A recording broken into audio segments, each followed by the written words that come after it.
Curiosidades del mundo antiguo.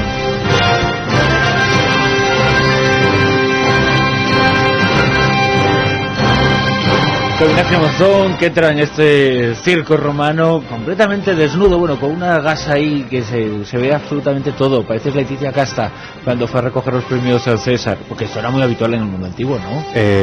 Sí, bueno, gracias por llamarme mujer, gracias por decir, saltar mi lado femenino, con ese pecho peludo y tal, pero bueno, bien. No pasa absolutamente nada. Pero que era muy habitual, ¿verdad? O era más habitual de lo que nos imaginamos, que existía pudor, como existe ahora, claro, lógicamente, pero que en ciertas culturas esto se daba, ¿no? Sí, se daba, y básicamente porque la cantidad de ropa, la calidad de la ropa, el tipo de ropa y otros elementos, pues marcaban la categoría social. El vestido, digamos, no solo era una mera utilidad, que ya surge en la prehistoria. Ya tenemos por lo menos tejidos desde hace, pues al menos registrados de hace unos 30.000 años. Con función más bien, supongo, pues práctica, ¿no? Claro. Para abrigarse, para cubrirse de las inclemencias, ¿no? En principio sería eso, serían pieles. Pero claro, con el tiempo y con la diversificación de las sociedades, y conforme se iban haciendo cada vez más complejas, pues evidentemente la vestimenta comenzó a ser algo bastante más profundo. Y en un momento determinado la vestimenta pasa de tener, además de esa utilidad práctica, también un sentido estético en un momento determinado, ¿no? Y también un sentido determinativo de la clase social a la que pertenecía uno. Sí, y eso se ve perfectamente en el mundo antiguo. En las sociedades de las que tenemos textos en abundancia, como Grecia y Roma, pues es relativamente fácil de rastrear, pero la verdad es que la iconografía y el estudio en general de las obras plásticas en civilizaciones donde o no tenemos esos textos o son bastante más parcos, pues nos siguen mostrando perfectamente ese uso de la ropa, pues para marcar eso, las diferentes clases sociales, los diferentes estatus económicos o incluso las profesiones, a veces, porque el sacerdote no suele ir vestido como la gente de la calle, ¿no? Eso de vestirse de domingo, como se decía antiguamente, porque cuando se va a esos sitios sagrados se viste de una manera especial. Hablamos, por ejemplo, de los egipcios, que supongo que ya su hábitat, el lugar en el que vivían, el desierto, con sus inclemencias en el sentido del enorme calor que tenían que soportar durante prácticamente todo el año, eso determinaba mucho sus vestimentas. Sí, eso ha marcado... Y los tejidos usaban, claro, eso también, eso marca a todas las civilizaciones. Sus vestimentas muchas veces se hacen en función no solo de los recursos que tienen, sino de la necesidad. Egipto, como tú bien dices, es muy caluroso, pero además es muy húmedo, porque el Valle del Nilo es enormemente fértil, pero claro, ese calor y humedad tenía cierto peligro. Y por eso vemos que usaban normalmente muy poca ropa. No eran nudistas, evidentemente, el nudismo prácticamente no existe, hasta fechas más recientes. Pero no es extraño ver en representaciones plásticas, y tenemos muchísimas en el mundo egipcio, de gente de clase baja desnuda. Era una manera de indicar precisamente que eran de clase baja. Igual que los niños suelen, vamos a tumba de Senep, por ejemplo, aparecen sus hijos. Los niños siempre se llevan el dedo a la boca, es un signo muy, muy claro. Nosotros nos llevaríamos el pulgar, ellos se llevan el índice, pero otra de las maneras de representarlos y de decir que son niños es que van desnudos. Y las transparencias, esto es lo que decía al comienzo. Las transparencias fueron muy habituales, las transparencias y vestidos ajustados en las mujeres. Y era incluso algo erótico, es decir, ya empezamos a ver cómo la ropa empieza... Era y es, exacto. Pero ya en esa época ya empieza a tener ese carácter puramente estético, ¿no? Por la ropa se empieza a conocer a la gente. Las mujeres suelen llevar un vestido bastante más... cubre bastante más que el del hombre, y suelen ser vestidos ajustados. Por lo menos esa es la plástica de reinas, de mujeres más o menos normales, de las diosas. Son trajes con muy poca variedad, y a veces, tanto en hombres como mujeres, quizá por el tipo de representación plástica, dan la sensación, yo hasta ahí ya no puedo afirmarlo o negarlo, de que llegaban a tener vestidos transparentes.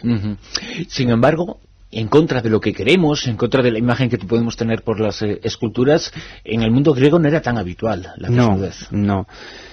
Cuando alguien se representa desnudo, es por algo especial. Las mujeres, por ejemplo, en época arcaica, el tipo coré, del que ya vimos, se representaba siempre vestido. La mujer, digamos, tiene que tener esa especie de pudor natural. Las diosas también. La única que aparece más o menos desnuda, incluso desnuda completamente, es Venus, es Afrodita, vamos. Los hombres sí pueden mostrarse desnudos, pero en ciertos contextos. El griego se desnuda, por ejemplo, en el gimnasio, en el baño, pero no iban desnudos por la calle. Era algo bárbaro, porque aquí también, ya en el mundo antiguo, se empieza a ver la diferencia entre barbarie y civilización a través de la ropa.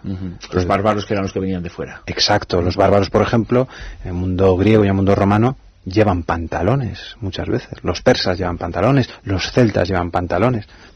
Eso para ellos ya es un signo de clara barbarie. Llevar una túnica es algo civilizado.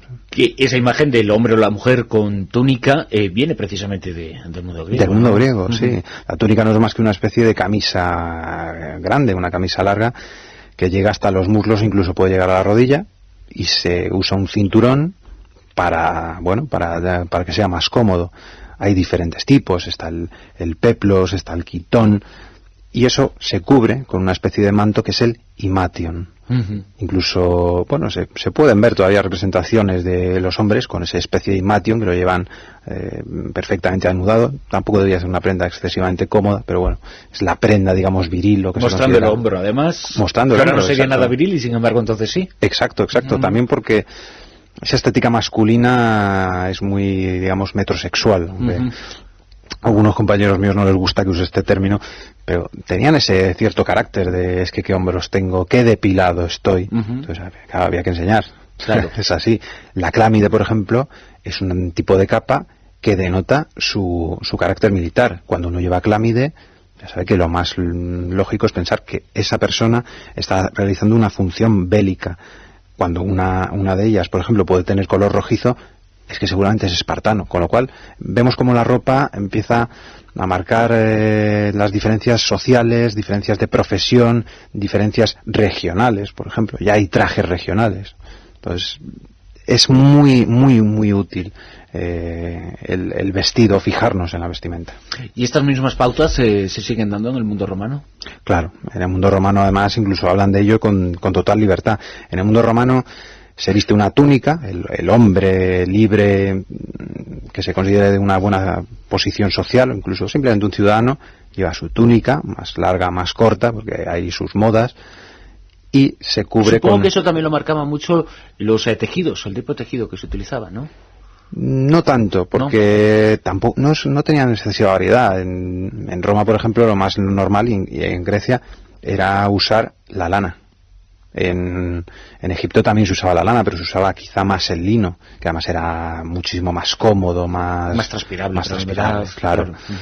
Entonces, prácticamente se puede hacer con los dos o tres o cuatro tejidos que tengan, pues esas túnicas y esas famosas togas, ¿no? que tantos nos han acostumbrado y que eran bastante inmanejables, por lo que se ha comprobado. Tanto es así que Augusto, según Suetonio, llegó a decir en una ocasión: este es el pueblo que viste la toga. Estaba escandalizado porque en sus días, a finales del siglo I antes de Cristo, los romanos ya como que empezaban a usar la toga, pero como una especie casi de traje ceremonial, lo que ya no gustaba porque era eso, no era tan cómodo. Las capas extranjeras eran, pues eso, más fáciles de llevar, más vistosas, y se comenzó a alterar todo ese sistema de la ropa. Y fueron los romanos, el mundo romano, el que inventó el bikini, nada menos que ya entonces. Yo no sé si lo inventó, pero desde luego las primeras referencias que yo he encontrado son del mundo romano. Pues yo no sé si son unos mosaicos fantásticos de las termas de Caracalla o de las de Diocleciano, y además no son tampoco desconocidos en el mundo de la historia del arte. Aparecen mujeres con bikinis. Incluso hay algún resto de cuero, pues por unas condiciones estas de sequedad especial, de esas que es como la lotería, ¿no? Pasa una vez en la vida y al que le pasa. Se nos han conservado, y es que eran auténticos bikinis.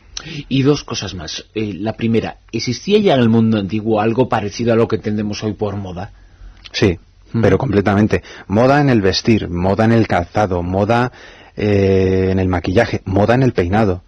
El tipo de ropa que usan los griegos y sobre todo los romanos, el tipo de toga, porque la toga va cambiando, nos sirve para identificar y para identificar cronológicamente esas piezas. Igual que el peinado, podemos saber que un busto es de época de los antoninos porque tiene ese pelo rizado y barba y tal. La ropa, para la arqueología, es una fuente extraordinaria de conocimiento, ¿eh?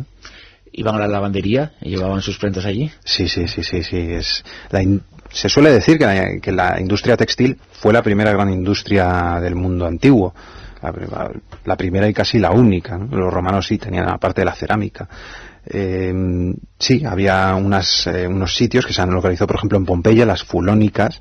En Pompeya se han localizado más de una docena. Lo que pasa es que usaban un detergente que no era del gusto de todos, o por lo menos ahora mismo resulta un poco curioso. Y era la orina.